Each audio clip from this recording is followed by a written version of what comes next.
Hello all வணக்கம் பீடா welcome to the show. T20ல இருந்து அப்படியே ரெட் பாலுக்கு மாறுறாங்க. வெஸ்ட் இண்டீஸ் ஆப்போனன்ட் இந்தியாவோட ஹோம் சீரீஸ் இங்க அகமதாபாத்ல ஃபர்ஸ்ட் டெஸ்ட். உங்க இனிஷியல் தாட்ஸ் என்ன? அதாவது இந்த அகமதாபாத் தான் கொஞ்சம் டிஃப்ரெண்டான ஸ்டாட்ஸ் நான் கொடுக்க போறேன். இப்போ ரொம்ப சிம்பிள் சார். உங்களுக்கு இப்போ T20 வந்து சூப்பர்பா ஆடுறாங்க. ஓடிஐ வந்துட்டு லாஸ்ட் இது வந்து நீங்க சொன்னீங்க அன்பீட்டனா வந்துட்டு unfortunately they were out class by Australia இந்த final. India has been one of the top teams in white ball cricket.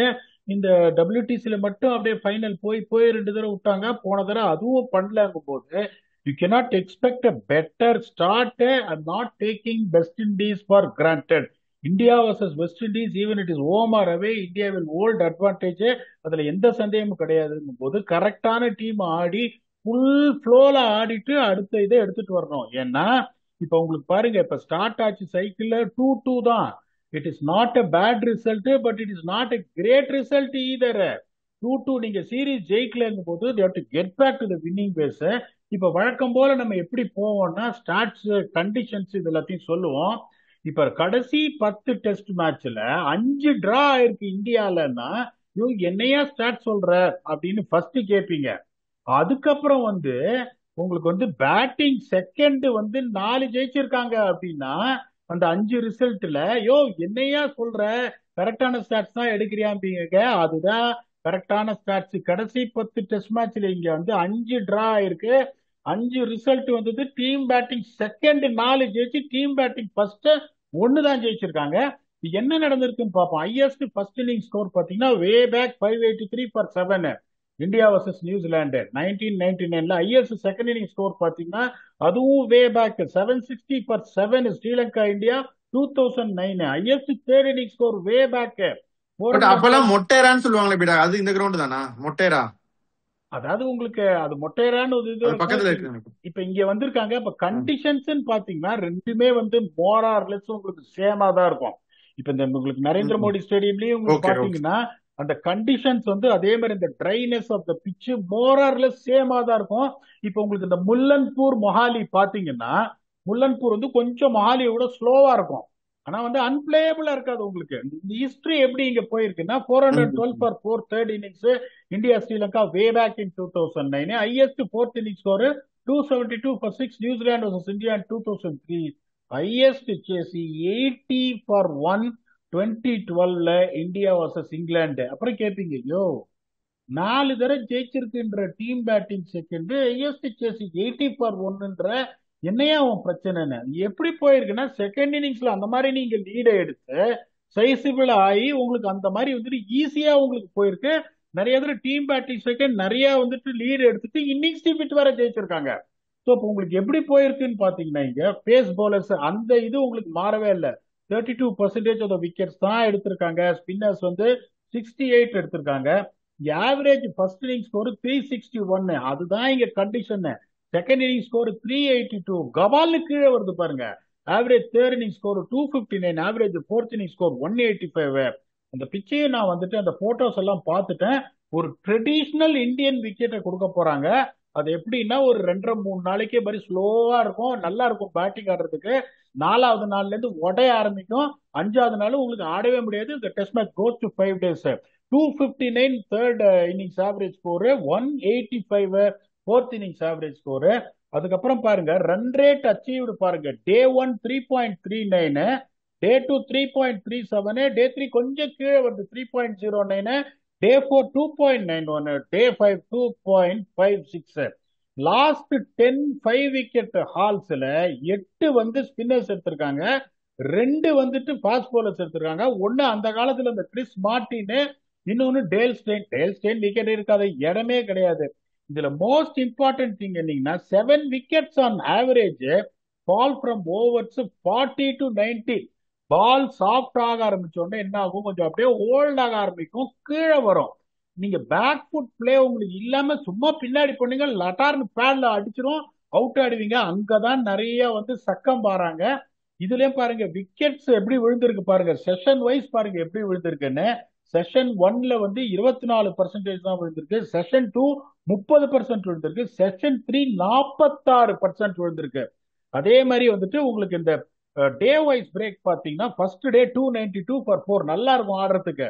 Second day 287 for 6 not bad. Day 3ல கொஞ்சம் சேலஞ்ச் ஸ்டார்ட் ஆகும், 281 ஃபார் 9. டே 4ல 254 ஃபார் 10.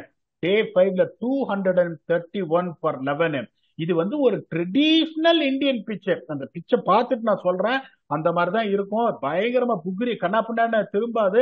ஒருவேளை West Indies don't have answers for Indian spinners, I don't think the pitch has to be the villain for that. அந்த மாதிரி பிச்சை தான் கொடுத்துருக்காங்க. இப்ப டாப் போலர்ஸ் பாருங்க, Anil Kumble heads the list, followed by Harbhajan Singh, Ashwin, Akshar Patel, நடுவுல இங்க ஒரு கபில் தேவ் வராரு, அதுக்கப்புறம் பிரக்யான் ஓஜா, ஃபாரினர் வெட்டோரி, கடைசியில ஸ்ரீநாத்தும் ஜஹீர் கானும் வராங்க. சோ இப்ப இவங்களுக்கு என்னன்னா நியூ பால்ல விக்கெட் இருக்கிற ஆளுங்க தான் இங்க ரொம்ப இம்பார்ட்டன்ட். ஜஹீர் கானும் பாத்தீங்கன்னா நியூ பால் ஸ்ட்ரைக் கொடுக்குறவரு, கபில் தேவ் பாத்தீங்கன்னா ஜெனுவனா நியூ பால் ஸ்ட்ரைக் கொடுக்குறவரு, ஸ்ரீநாத் இஸ் ஆல்சோ ஜெனுவனா நியூ பால் ஸ்ட்ரைக் கொடுக்குறவரு. இங்க ரன் அடிச்சவங்க எல்லாம் பாருங்க, எல்லாம் ட்ரெடிஷனல். ராகுல் Dravid leads the pack, 1570 runs at an average of 49. Tendulkar 1281 runs, average of 50. இவங்க எல்லாரும் பாருங்க என்ன ஸ்ட்ரைக் ரேட்ல ஆடி இருக்காங்கன்னு, அப்படியே ரொம்ப கம்மி, 49, 50. விவிஎஸ் லட்சுமண் அடுத்தது 1366, 42 ஸ்ட்ரைக் ரேட். அதுக்கப்புறம் சேவாக் வராரு. சேவாக் எல்லாம் பத்தி பேசி பிரயோஜனமே கிடையாது, அவர் ஒருத்தர் தான் 84 ஸ்ட்ரைக் ரேட் ஆடி இருக்காரு. அப்புறம் வந்து Ganguly, Mahela Jayawardene and the run machine Cheteshwar Pujara. இங்கேயும் பாத்தீங்கன்னா நீங்க இந்த கிரைண்ட் பண்ணி ஆடினே இருக்கிற பிளேயர்ஸ் இருக்கணும். ஃபாஸ்ட் போலர்ஸ் நீங்க விக்கெட் எடுக்கணும்னா நியூ பால்ல அப்படியே அங்க இங்க அலைய விடணும். That is going to be the most important thing. இப்ப பிளேயிங்ல கேட்பீங்க, எனக்கு தெரிஞ்சதை நான் சொல்றேன், அதை நீங்க ஒத்துக்கிறீங்களா இல்ல சேஞ்சஸ் இருக்குமான்னு சொல்லுங்க. என்ன பொறுத்த வரைக்கும் கேஎல் ராகுல் is going to open with Yashasvi Jaiswal. Number 3 is going to be Devdutt Padikkal. Number 4 Shubman Gill, followed by wicket keeper Dhruv Jurel, Ravindra Jadeja, Nitish Reddy, Washington Sundar, Axar Patel, Kuldeep Yadav and one of Jasprit Bumrah or Mohammed Siraj. Sai Sudharsan வெளியில இருப்பாரு, reserve wicket keeper Narayan Jagadeesan வெளியில இருப்பாரு, இன்னொரு ஃபாஸ்ட் பாலர் ஆடுறதுக்கு வாய்ப்பே இல்ல, பிரசித் கிருஷ்ணா வெளியில இருப்பாரு. இதை நீங்க ஒத்துக்கிறீங்களா இல்ல வேற ஏதாவது சேஞ்சஸ் இருக்கும்னு நினைக்கிறீங்களா? நான் எப்படி யோசிக்கிறேன்னா, ஒரு fast bowler that is Bumrah or Siraj based on the workload, ஒரு fast bowler that is Nitish Reddy and then pile up with spinners and batsmen என்ற. இதை ஒத்துக்கிறீங்களா இல்ல பிடா சேஞ்ச் இருக்குன்றீங்களா? ஒத்துக்கிறேன், ஒரு ஒரே சேஞ்ச் பீடா. நம்பர் 3 வந்து I think Sai Sudharsan will start ahead of Devdutt Padikkal அப்படின்னு நான் நினைக்கிறேன். பாப்போம் என்ன ஆகுதுன்னு. இல்ல மத்தபடி எல்லாம் ஒண்ணுதான். ஏன்னா இப்ப அகர்கர் சொன்னதை வச்சு சொல்றேன், அவர் தான் நம்பர் 3 லாங் ரோப் கொடுக்க போறோம்னு வேற சொல்லிட்டாரு. So I think that will happen. இல்ல அந்த டவுட்ல தான் வந்து முதல்ல நம்ம சொன்ன போது என்ன சொன்னோம், அந்த டெஸ்ட் ஸ்குவாட் அனௌன்ஸ் பண்ண போது அதை பத்தி அனலைஸ் பண்ணும்போது தேவதத் படிக்கல் ஸ்லாஷ் சாய் சுதர்ஷன் அப்படின்னு தான் நம்ம சொன்னோம். எனக்கு என்னமோ தோணுது இந்த மாதிரி, ஏன்னா தேவதத் படிக்கல் உங்க ஆஸ்திரேலியாலையும் நல்லா ஆடினாரு, தென் ஹி காட் இன்ஜூர்டு. அந்த ஒரு இதை யோசிக்கும் போது ஓகே ஃபர்ஸ்ட் ப்ரெஃபரன்ஸ் அவர் கொடுக்கலாம் அப்படின்னு யோசிப்பாங்கன்னு நினைக்கிறேன். But either one of these two guys will definitely bat at number 3. But நான் சொல்ற லாஜிக் படி இந்த ஒரு ஃபாஸ்ட் பவுலர் நிதிஷ் ரெட்டி நடக்கும்ன்றீங்களா இல்ல எனக்கு அதுதான் பண்ணுவாங்க நானும் நினைக்கிறேன். இல்ல அதுதான் பண்ணுவாங்க பீடா, அதுதான் பண்ணுவாங்க நினைக்கிறேன். சோ இப்ப வெஸ்ட் இண்டீஸ் பாருங்க, ஆஸ் யூசுவல் அவங்க வந்து big fan of batting deep. அது டெஸ்ட் கிரிக்கெட்டா இருந்தாலும் டீப்பா தான் பேட்டிங் இருக்கணும்னு நினைப்பாங்க. சோ ஐ திங்க் இந்த டெம்ப்ளேட் தான் அவங்க எடுப்பாங்க. அப்படியே அந்த டீம் இப்ப 2 ஜோசஃபும் அவுட். அது சார் இன்னொன்னு சொல்றேன், இந்த வந்து பிச்சில் maybe Shamar Joseph okay hitting the stumps would have been dangerous. Alzarri வந்து குத்துன்னு குத்துவாரு, எந்த அளவுக்கு அது இதுவா இருக்கும்னு தெரியாது. நியூ பால் அங்கெங்கே அலைய விடவும் தெரியாதுன்றதுனால 2 ஜோசஃபும் அவுட்ல. ஒரு ஜோசப் நான் பெருசா சொல்லுவேன். அவங்க எப்படி ஸ்டார்ட் பண்ணுவாங்கன்னா, ஜான் கேம்பல் ஒரு நல்ல பிளேயரு, ஆனா விக்கெட்டை எப்படி கொடுக்கணும் அப்படின்றதுக்கு ஒரு எக்ஸாம்பிளா இருக்கக்கூடாதோ அப்படி கொடுப்பாரு விக்கெட்டை, ஒரு 20-22 ரன் அடிச்சுட்டு. அதுக்கப்புறம் டாக்னரைன் சாண்டபால் ஒரு நல்ல பியூட்டிஃபுல்லா ஆரம்பிச்சாரு கெரியர், ஒரு லெப்ட் ஹேண்டர் லாங்கா ஆடக்கூடிய ஒரு ஆளு, அப்படியே ஒரு 2 ஃபெயிலியருக்கு அப்புறம் தூக்கிட்டாங்க. ஐ ரேட் ஹிம், நல்ல லாங்கா கிரைண்ட் பண்ணக்கூடிய ஆளு. Number 3 is going to be Brandon King. அவர் கிங்கா பிரின்ஸான்றது இங்கதான் தெரியும். Number 4 is going to be the classic Shai Hope, is also going to don the wicket keeper gloves. Number 5 always I rate him highly, Ali Kathanes. Number 6 is going to be the captain Roston Chase. Number 7 is a fast bowling all-rounder Justin Greaves. அதுக்கப்புறம் it is going to be a toss-up between fast bowler Anderson Phillip or Jadiya Blades, followed by Jaden Charles and 2 spinners Jamel Warrican and Carey Pierre. வெளியில யார் இருப்பாங்கன்னா கெவ்லான் Anderson, இப்ப எங்க கயானாவோட தான் இருந்தாரு, எனக்கு தெரிஞ்சு இந்த ரெண்டு லெஃப்ட் ஹேண்டர்ஸ் தான் ஓபன் பண்ணுவாங்க. அதுக்கப்புறம் இந்த டெவின் இம்லாச் அப்படின்னு ஒருத்தர் இருக்காரு, ஒரு டீசென்டான பேட்ஸ்மேன், அவர் உள்ள வரதுக்கு சான்ஸ் கிடையாது. அதுக்கப்புறம் பாத்தீங்கன்னா fast bowler Johann Layne who replaced Shamar Joseph இந்த last minute due to injury. இப்ப இவங்களோட இது பாத்தீங்கன்னா ரொம்ப simple. Jomel Warrican, Khary Pierre ரெண்டு பேரும் நூல் பிடிச்ச மாதிரி போடுவாங்க. But they're not wicket taking bowlers. ஆனா அப்படியே ஒரே இடத்துல போட்டுட்டே இருப்பாங்க. இந்த Jayden Seales is going to ask some questions especially with new ball. நல்ல டேலண்ட், அதுல எந்த சந்தேகமும் கிடையாது. அதுக்கப்புறம் ஆண்டர்சன் பிலிப்பும் ஒரே இடத்துல போடக்கூடிய ஒரு ஆளு. இந்த ஜெடியா பிளேட்ஸ் ஒரு லெப்ட் ஆர்ம் சீம்ன்றதுனால யோசிக்கலாம் எடுத்துட்டு வரலாமான்னு. And then Justin Greaves can bowl you 12 overs for 29 runs on a day any time, even though is not attacking bowler. அதுக்கப்புறம் they got a variety of draft and chase as an off spinner. இது ஒரே ஒரு பிரச்சனை என்னன்னா, ஒரு 20 விக்கெட்டை உங்களால எடுக்க முடியுமா அப்படின்றது ரொம்ப ரொம்ப ரொம்ப ரொம்ப கஷ்டம். த மோஸ்ட் இம்பார்ட்டன்ட் திங் என்னன்னா, first 25 overs as a batting unit in both the innings, how are you going to settle your others? இந்த 25 ஓவர்ஸ் ஒரு ஸ்டார்ட், ஒரு 79 for 1. அதுக்கப்புறம் வேற எந்த தியரியும் கிடையாது. நடுவுல ஸ்பின்னர்ஸ் எப்படி பூருவாங்கன்னு. இப்ப இவங்களுக்கு பாத்தீங்கன்னா Tagenarine and Chanderpaul is coming back after long lay off. Brandon King இன்னும் அந்த டெஸ்ட் ஸ்பாட் அவர் கையில எடுத்துக்கல. ஜான் கேம்பல் ஒரு எக்ஸ்ப்ளோசிவ் பிளேயர், ஆஃப் சைட்ல சிக்ஸ் அடிச்சார் பாயிண்ட்ல. ஆனா is also not big runs. KL ராகுல் செட்டில் ஆனா அவுட்டே பண்ண முடியாது. யசஸ்வி ஜெய்ஸ்வாலும் ஒரே கியர் தான், நான் பிரில்லியண்டா ஆடுறாரு. One of Padikkal or Sai Sudarshan will really relish this attack in that particular conditions where the bounce is not going to be steep or fast of the wicket.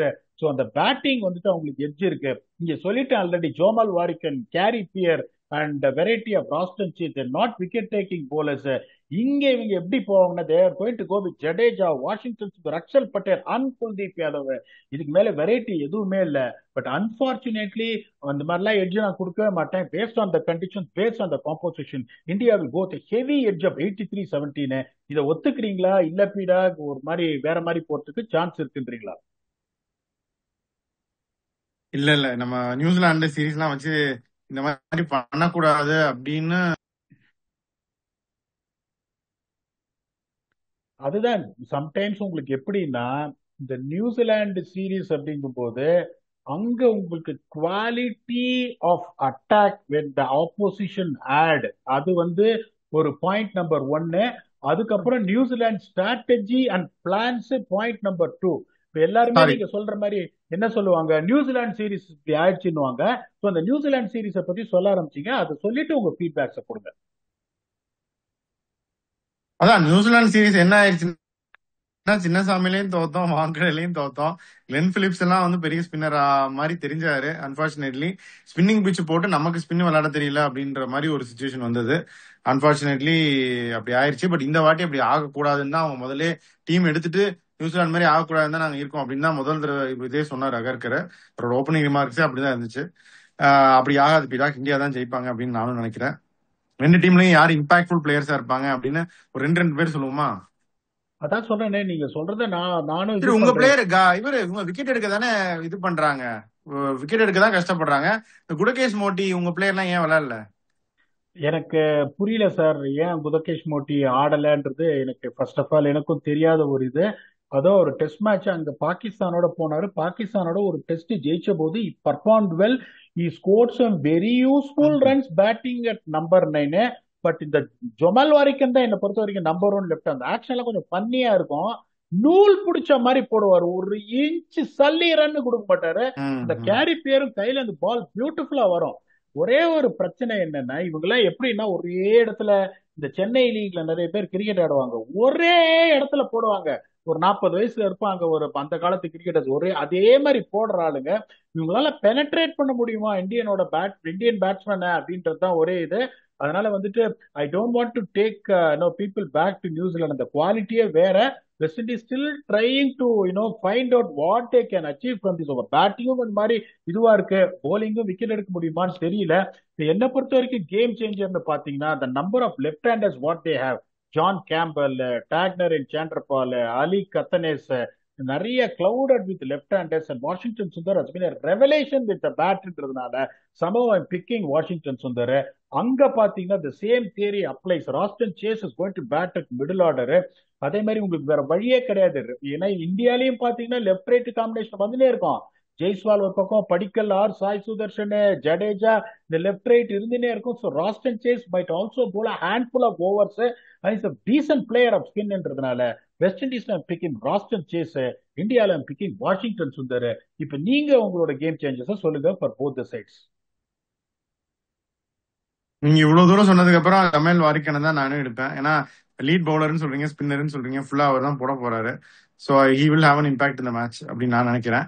இந்தியால என்னோட ஃபேவரட் ஜெய்ஸ்வால் தான் நான் சொல்ல போறேன். அவரு ஏன்னா ஒரு T20லயும் இருந்திருக்கணும், அட்லீஸ்ட் ஸ்குவாட்லயாவது இருந்திருக்கணும் நான் நம்புறேன். இதுல வந்து ஒரு பெருசா அடிப்பாரு அப்படின்னு எனக்கு தோணுது. ஸோ வந்து ஜெய்ஸ்வால் தான் என்னுடைய கேம் சேஞ்சரா இருப்பான்னு நான் நினைக்கிறேன் பீட்டர். ஸோ ரெண்டு பேருமே வந்து இந்தியா தான் ஜெயிப்பாங்க அப்படின்னு சொல்லியிருக்கோம். கண்டிஷன்ஸ் எல்லாம் பத்தி நீங்க சொல்லிட்டீங்க. அப்படியே உங்க ஃபைனல் தாட்ஸும் சொல்லிருங்க. இப்ப நான் வந்து ஆனஸ்டா சொல்றேன், அந்த மாதிரி ஸ்பீச் நான் கொடுக்கவே மாட்டேன் எந்த டீமோட இருந்தாலும். இப்ப நான் அந்த வெஸ்ட் இண்டீஸ் டீமோட வந்தா நான் என்ன சொல்லுவேன், உங்களோட ஃபர்ஸ்ட் இது என்னன்னா, மேட்ச் 5 நாளைக்கு நீங்க எடுத்துட்டு போக முடியுமா? எனக்கு மேட்ச் 5வது நாள்ல தான் ரிசல்ட் வரணும். அந்த ரிசல்ட் எப்படி வந்தாலும் எனக்கு கவலை கிடையாது. Last time when they batted, they played against Australia, they bowled out in 45 minutes for 27. அங்கேருந்து இப்ப வராங்கும் போது ரியலிஸ்டிக்கா நான் என்ன எதிர்பார்ப்பேன், ஒவ்வொரு நாளும் அட்லீஸ்ட் ஒரு செஷன் வின் பண்ண பார்ப்பேன், ஒரு செஷன் டிரா பண்ண பார்ப்பேன். I don't want game to slip out of my hands. ஒரு நாள் முடிஞ்ச உடனே நம்ம எட்ஜ் கொடுப்போம் சார், 63-37 இந்தியா டே 1. அந்த மாதிரி நீங்க ஃபர்ஸ்ட் டே எட்ஜ் இந்தியாவுக்கு கொடுத்துட்டீங்கன்னா வச்சு பொட்டலம் கட்டுருவாங்க 3.5 நாள்ல. எனக்கு வின்னு என்னன்னா நான் அப்படித்தான் யோசிப்பேன். அந்த 27 ஆல் அவுட்ல இருந்து எப்படி எழுந்து வருவேன். இதுக்கப்புறம் நேபாளோட ஒரு 83 ஆல் அவுட் வேற, சீரிஸ் வேற தோத்துட்டு வராங்க. Even though that is a different format. நான் எப்படி யோசிப்பேன், அப்படிதான் யோசிப்பேன். 5 நாள் எனக்கு நீங்க ஆடணும், 5 நாள் அவங்களோட சண்டை செய்யணும். தோக்குறியா எனக்கு பரவாயில்ல, அதுக்கப்புறம் செகண்ட் டெஸ்ட் நான் ஏதாவது என்ஃபோர்ஸ் பண்ண முடியுமா அப்படின்னு பார்ப்பேன். That should be ideally what west Indies should be targeting. நீங்க சொன்ன மாதிரி எல்லாத்தையும் சொல்லிட்டோம். கண்டிஷன்ஸ், பிளேயிங் லெவன் எப்படி இருக்கும்னு. அகமதாபாத் பிச் வந்து it's very encouraging for me. நான் பார்த்த போது 5 நாள் போகணும்னு தான் கொடுத்துருக்காங்க. Then it all depends on how the opposition is going to react towards it. It is not going to spit from ball one. It is not that kind of a pitch. பாப்போம் என்ன நடக்குதுன்னு. How West Indies is going to put up a ஃபைட்னு. Daily வருவோம், வந்துட்டு review பண்ணுவோம் யாரா இருக்கு, என்ன எட்ஜ் இருக்குன்னு. அதுக்கப்புறம் இந்தியா வந்து ஆடிட்டு இருக்காங்க உமன்ஸ் வேர்ல்டு கப், அதையும் வந்து ரிவ்யூ பண்ணுவோம். பிகாஸ் நம்ம முன்னாடியே சொல்லியிருக்கோம் Indian women's team got chance this டைம்னு. அவங்க மேட்சையும் வந்து ரிவ்யூ பண்ணுவோம் with very own octopus. Until then, thanks a lot and bye by.